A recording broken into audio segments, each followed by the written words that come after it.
Mesdames et messieurs, les hautes personnalités du monde, tant il y en a, judiciaire, juridique, professionnel, du monde de la police, du monde de la préfecture, ancien ministre, de la haute autorité de la concurrence. Pardonnez-moi si je ne peux citer tout le monde, mais je vous remercie d'être présents ici. Chers amis, chaque année, j'ai plaisir à vous retrouver ici pour vous présenter mes vœux avec les membres de mon bureau, pour échanger avec vous, confrères, amis ou partenaires de la profession sur nos enjeux et nos projets. C'est encore le cas cette année et je suis très heureux de vous voir réunis si nombreux. Les défis que nous devrons affronter ces prochains mois sont multiples et votre soutien à tous nous sera indispensable. Pourtant, il ne vous a pas échappé que cette année, les choses sont un tout petit peu différentes. Les vœux que je vous présente aujourd'hui sont pour la première fois ceux de la Chambre nationale des commissaires de justice. Je ne le fais donc pas au nom des seuls huissiers de justice, je le fais aussi au nom des commissaires-priseurs judiciaires qui composent avec nous cette nouvelle instance depuis le 1er janvier 2019. Et je ne le fais pas seul, mais avec Agnès Carlier, vice-présidente de la Chambre nationale, présidente de la section professionnelle des commissaires-priseurs judiciaires, qui vous dira quelques mots dans un instant, et avec tous les membres de notre bureau national, Pierre Turpin, Pascal Thuette, Philippe Lannon, que j'excuse, Christine Vallès, qui sont là. Ces vœux ne peuvent être que communs. Notre destin professionnel et institutionnel est désormais lié. Lié par la volonté du législateur, bien sûr, qui a souhaité réunir à nouveau nos deux professions qui l'ont été par le passé et qui sont restées voisines.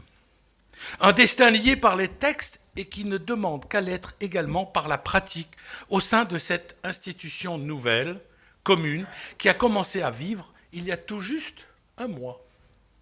Un destin commun qui, dès cette année, se concrétisera par la formation réciproque des huissiers de justice et des commissaires-priseurs judiciaires. Mon vœu, mesdames et messieurs, le plus cher pour 2019, c'est donc d'abord d'échanger, d'apprendre des uns et des autres, de définir ensemble notre avenir commun dans le dialogue et dans la confiance, avant de nous réunir formellement au sein d'une même profession à partir de juillet 2022. Bref, d'apprendre à vivre ensemble. Comme, n'y voyez pas de malice de ma part, comme n'importe quel couple. Les conditions du dialogue sont, selon moi, clairement posées par le décret du 9 octobre 2018. La nouvelle Chambre paritaire laisse à chacune des professions l'entier contrôle de ses affaires propres. Il n'y aura aucune tutelle financière ou institutionnelle d'une profession sur l'autre. Et s'agissant des affaires communes, c'est-à-dire de la préparation de la future profession unique, le texte prévoit un équilibre des responsabilités et des mécanismes de décision. Bien sûr, chacune des professions aurait pu espérer plus de poids dans l'institution nouvelle, voire que celle-ci fonctionne comme l'une ou l'autre des instances antérieures. Mais le décret du 9 octobre est justement un texte de compromis. Par nature, il ne peut satisfaire personne à 100%. Nous sommes tous tentés de le regarder, de l'observer, à la lumière de ce que nous étions hier, alors que ce qui compte, c'est ce que nous serons tous demain. C'est donc sur ce texte que nous devons construire le futur. Je le dis avec beaucoup de sincérité. Contester ce texte, c'est remettre en cause le principe même de la profession de commissaire de justice, ses conditions de mise en œuvre. Contester ce texte, c'est prendre le risque de retarder la mise en place de la nouvelle formation initiale et d'empêcher de se créer sur le terrain le dialogue entre huissiers de justice et commissaires-priseurs judiciaires.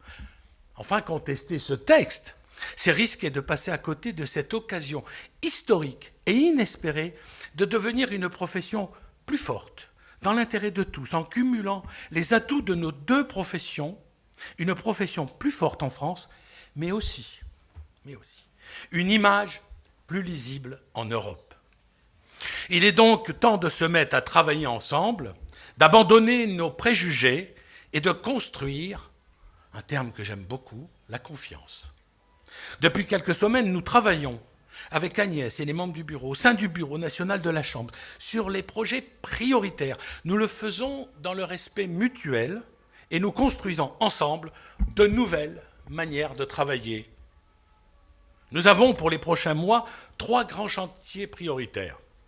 La formation, la mise en place des instances nationales et enfin l'encouragement du dialogue au niveau local. Notre premier chantier, la première pierre de notre édifice commun, c'est la formation. D'abord la formation passerelle, qui débutera dès le mois de mars. Chacun, huissier de justice comme commissaire-priseur judiciaire, doit enfin pouvoir au plus vite apprendre les fondamentaux de l'autre profession. Je remercie en particulier Philippe Lannon et Christine Vallès qui travaillent d'arrache-pied avec nos équipes, avec les formateurs pour être prêts d'ici 2 mois. La formation, c'est aussi, bien sûr, la formation initiale des futurs commissaires de justice, ceux de demain. Et je parlais tout à l'heure avec des jeunes commissaires-priseurs judiciaires, afin de former à l'horizon 2022 des professionnels compétents sur l'ensemble de nos champs d'intervention. Nous devons, ensemble, définir, dès cette année, les modalités d'accès et de fonctionnement de cette formation. Nous devons le faire, là encore, en prenant le meilleur de nos pratiques respectives, par le dialogue et par l'échange. Je peux garantir aux représentants de la chancellerie qui sont présents ici que nous serons prêts pour l'adoption du décret prévu cette année. La formation, c'est enfin la formation continue à travers notre système académique qui va reprendre des activités, et ça parle bien entendu aux huissiers, de l'NP Procédure Pro et notre action internationale. Ce sont dans les 2 cas des chantiers ô combien communs. La formation continue pour développer nos compétences, notamment sur les activités accessoires. Elles sont un potentiel énorme de développement pour nous tous. Nous avons déjà une offre de formation structurée en matière de médiation et d'assurance. Notre priorité, mesdames et messieurs, pour 2019, c'est d'en faire de même pour l'activité d'administrateur de biens et de syndic. La formation, enfin, au niveau international, pour montrer ce que nous démontrons déjà, l'excellence, comme le dit Agnès Carlier, l'excellence du commissaire de justice. Comme nous le faisions hier, nous les huissiers, à l'étranger. D'autres États, comme la Côte d'Ivoire, l'Afrique, sont d'ailleurs en train de reprendre ce terme de commissaire de justice. La loi a été votée pour ouvrir, comme nous, de nouveaux champs professionnels. Se former dans l'excellence, c'est le premier impératif pour une profession reconnue. Mais en faisant cela, c'est le futur que nous écrivons, car nos 2 professions restent encore distinctes. En revanche, je l'ai dit, nos instances sont désormais communes et nous devons les faire vivre dès aujourd'hui, dans l'équilibre posé par le décret. En mars prochain, nous aurons notre première assemblée générale en tant que Chambre nationale des commissaires de justice.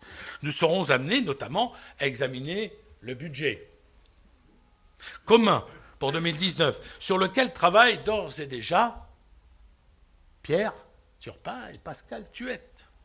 En parallèle, chacune des sections poursuit son travail sur les sujets propres à chaque profession. J'en profite d'ailleurs pour saluer les 4 autres membres du bureau de la section professionnelle des huissiers de justice. Patrick Safar, Muriel Mathurin, Stéphane Hubert et Régis Granier. Ils ont chacun, depuis le début de l'année, pris en main des dossiers cruciaux pour le quotidien et l'avenir de notre profession. L'action internationale, la prospective, la jeunesse, les assurances civiles, les assurances financières, les questions de solidarité territoriale et les questions d'installation et de création d'offices. Tous ces sujets restent pour l'instant du domaine des sections et les commissaires-priseurs judiciaires conservent également leur mode de fonctionnement sur ces sujets.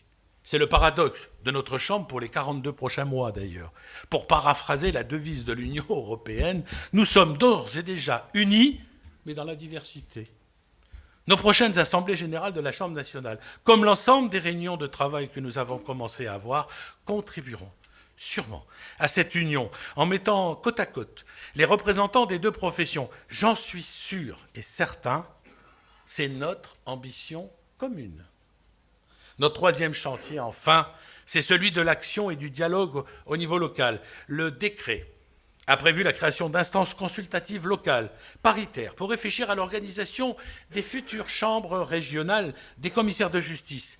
Les différences actuelles, profondes, d'organisation et de compétences des instances locales imposent en effet de prendre le temps de la réflexion et du dialogue. Ce dialogue doit se faire sans aucune ambiguïté, en toute transparence.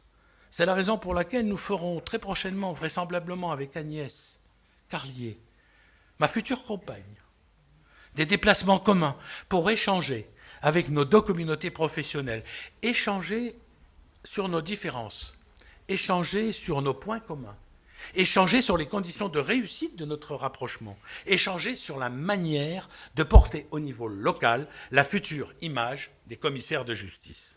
Vous le savez, depuis que je suis devenu président de la Chambre nationale des huissiers, j'ai toujours défendu l'ancrage territorial de ma profession. Cet ancrage, ce maillage, nous sommes parvenus à le maintenir malgré les réformes successives. Cela restera mon combat comme président de cette nouvelle Chambre, mon vrai combat, car cette présence doit être un atout pour notre future profession. C'est pourquoi je compte axer une partie de notre action sur ce sujet, cette territorialité. D'abord au sein de la section professionnelle, car ce sujet territorial touche d'abord à des compétences de celle-ci. L'aide à l'installation, la solidarité territoriale, la connaissance économique des diversités territoriales. Je reprendrai le propos de Maître Moreton. Le dialogue entre les communautés professionnelles locales et les instances nationales. Autant de sujets qui peuvent paraître à première vue éloignés, mais qui ont un point de départ commun. Notre action au niveau national ne sera efficace que si elle s'appuie dans sa définition sur la connaissance des besoins locaux et que si elle est relayée dans sa mise en œuvre par les délégués ici présents et les instances locales. Ce dialogue, pour en terminer, plus étroit entre national et local, qui se prolonge dans ce que je viens de dire sur la connaissance mutuelle des deux professions, sera mon fil rouge pour les prochains mois et pour les prochaines années. Nous aussi, mesdames et messieurs, nous aussi, nous devons avoir notre grand débat national. Car notre avenir ne peut se construire que dans le dialogue et dans la confiance. Je nous souhaite donc, à toutes et tous, de relever ce défi collectif. Et bien entendu, je terminerai mon propos pour vous et vos proches, vos familles, vos gens que vous aimez, tous ceux qui sont autour de vous, tous ceux que vous chérissez, mes meilleurs vœux pour l'année 2019 et qu'elle soit belle pour vous toutes et vous tous. Je vous remercie.